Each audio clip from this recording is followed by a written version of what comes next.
Grab your pillow, chill with your boy Brillo. I'm back with another video. If you come across this video, like and subscribe, show your boy some love. I'm just getting started.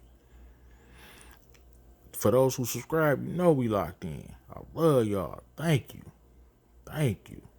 To the haters, please be quiet. You don't serve a purpose. What you here for?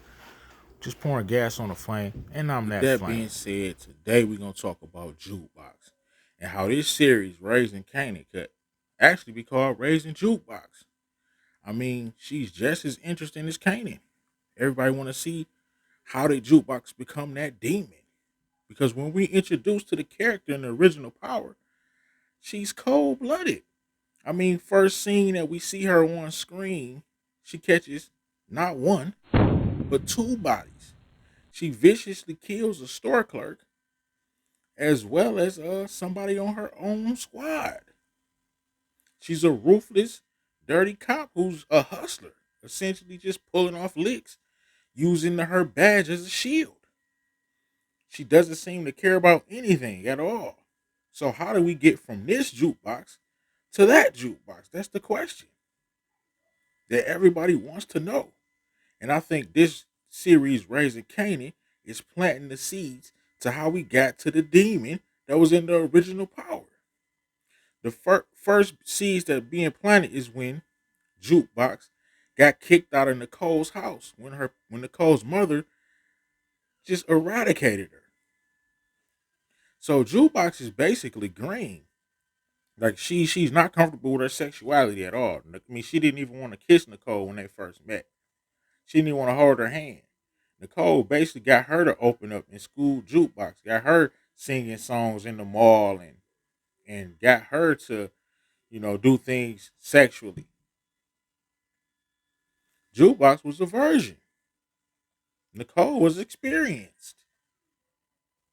But when Jukebox was leaving that scene, when she composed herself and got herself together, you saw something in her eyes. For a second, you saw that demon, and I thought she might have was about to rob one of these white people walking around or something. She gave you that little feel. Another time when you saw her almost turn into that demon was when she was doing the robberies, getting the polo off the truck. And then one of her partners started beating the dude up for nothing, was about to kill him. And she pulled that box cutter out on him and let him know, like, I'm about this life. She was about to slice him. I'm like, okay. You see how she's moving.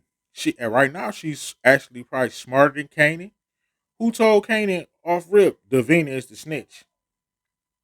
Kanan didn't want to believe it and start throwing low blows and low shots at her because he didn't want to believe it. Jukebox immediately knew that Scrap didn't snitch. Who taught Kanan how to sell the dope? I mean, how to sell the coke at the park? Jukebox. She told him you can get way more money off these white people. So she's schooling him.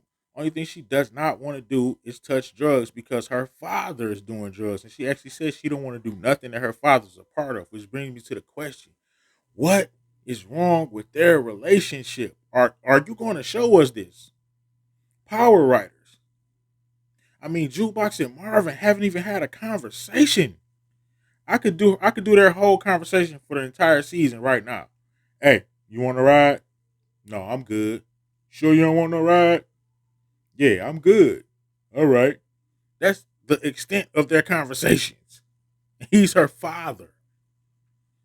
Like, that makes no sense. Like, I understand Marvin is supposed to be not the smart dude. He's supposed to be just a muscle, but to not even have conversation or no type of relationship with your daughter, like, that's unrealistic. That's ridiculous. I just don't understand that. I wish they would let us know. And people think this last thing that happened in the last episode is going to be what sends Jukebox over the deep end and what's going to be the last straw. And that is the death of her first love, white girl Nick, a.k.a. the flop. Because she hit the Mo Better blue top that Kanan ripped up and made her body rock and flop and made her heart stop. But, I mean, I don't think that's gonna play a big role in Jukebox. And no, she's not gonna be mad at Kanan. She know Kanan did not kill the girl. She know the girl took the drugs from her.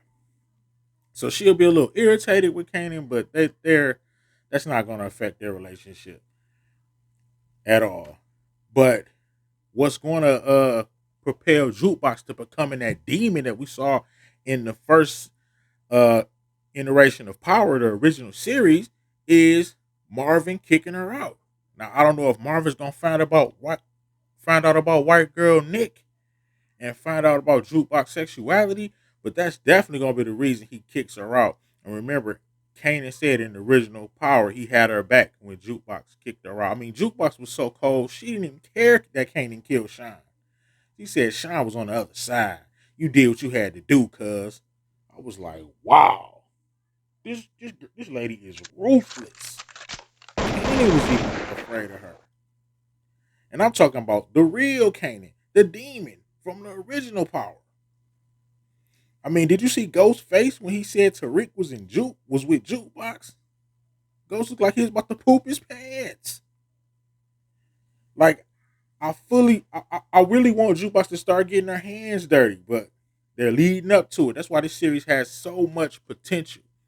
And I don't think the death of Nicole is going to be what propels Jukebox to becoming that demon. I think it's going to be when her dad kicks her out. But we will see. Is Jukebox going to get her hands dirty this season? If you think she's going to get her hands dirty this season, let me know in the comments. I don't know. I want to say I want her to. So I want to say yes, but I don't think they are. I don't think the pacing is where it needs to be for her to actually catch a body. If she was going to catch a body, I would think that she could possibly kill Davina. Maybe, but I doubt that very seriously.